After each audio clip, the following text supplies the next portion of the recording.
সুপ্রিয় সবাই কেমন আছেন? আমি শিশির বণিক চলে এসেছি MIE ইংলিশ একাডেমি থেকে নতুন একটি ভিডিও নিয়ে।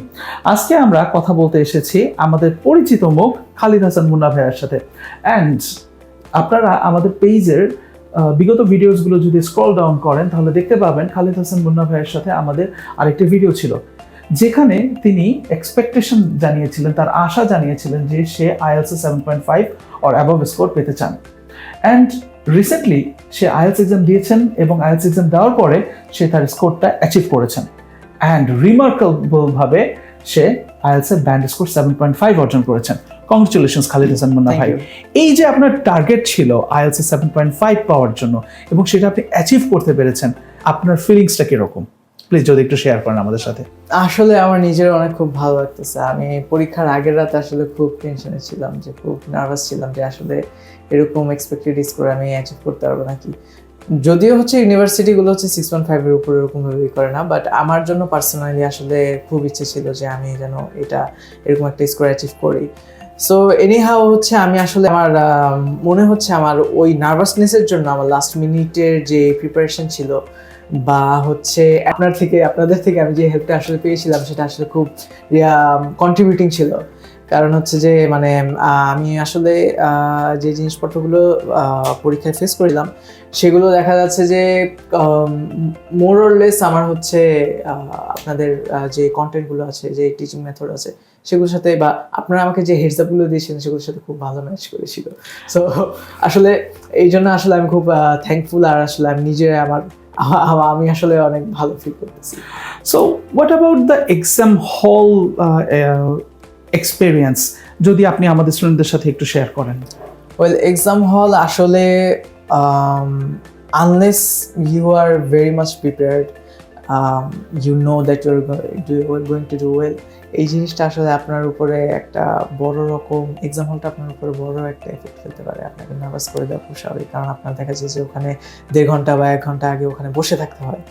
সো আশেপাশে আপনি যখন সবার দিকে দেখবেন বা আপনি যখন চিন্তা ভাবনা করবেন, আপনি জেনারেলি আপনি একটা টেনশনের ভিতরে পড়ে যাবেন। কিন্তু আমি আসলে আমার ক্ষেত্রে এই জিনিসটা ছিল না। আসলে মোটামুটি আমি এসব সম্পর্কে আগে জানতাম বা প্রেডিক্ট করছিলাম যে এরকম হবে।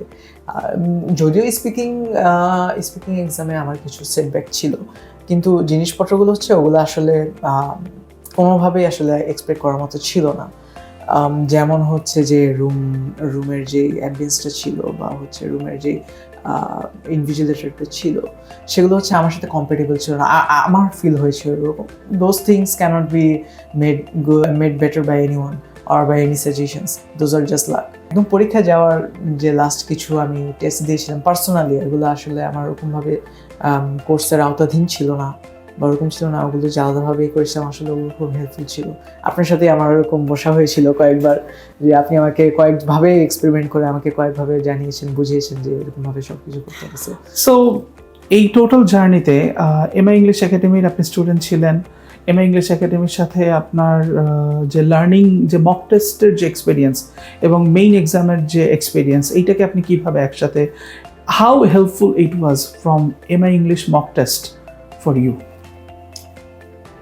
ফার্স্ট অফ অল আমি এখানে দুইটা দিক আসলে দেখবো, যেটা হচ্ছে যে যে মক টেস্টটা হচ্ছে একদম স্ট্যান্ডার্ড টেস্টের সাথে কতটুকু রিজনেবল করে বা কতটুকু সিমিলারিটি আছে, সেটা হচ্ছে খুব ভালো কাছাকাছি।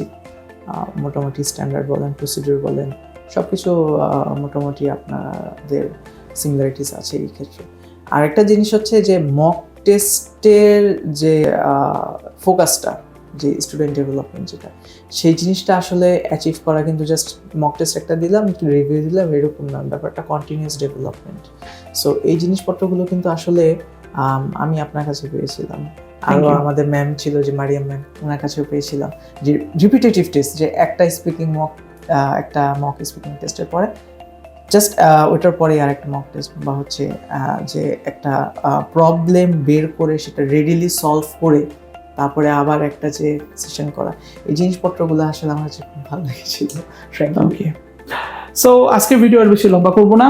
সো আপনারা শুনলেন খালিদ হাসান মুন্না ভাইয়ের কাছে যে MIE ইংলিশ একাডেমির সাথে তার টোটাল IELTS জার্নি এবং তার IELTS সাকসেসের story.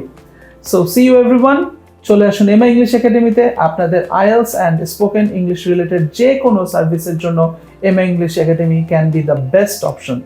So see you soon at MI English academy. Thank you everyone.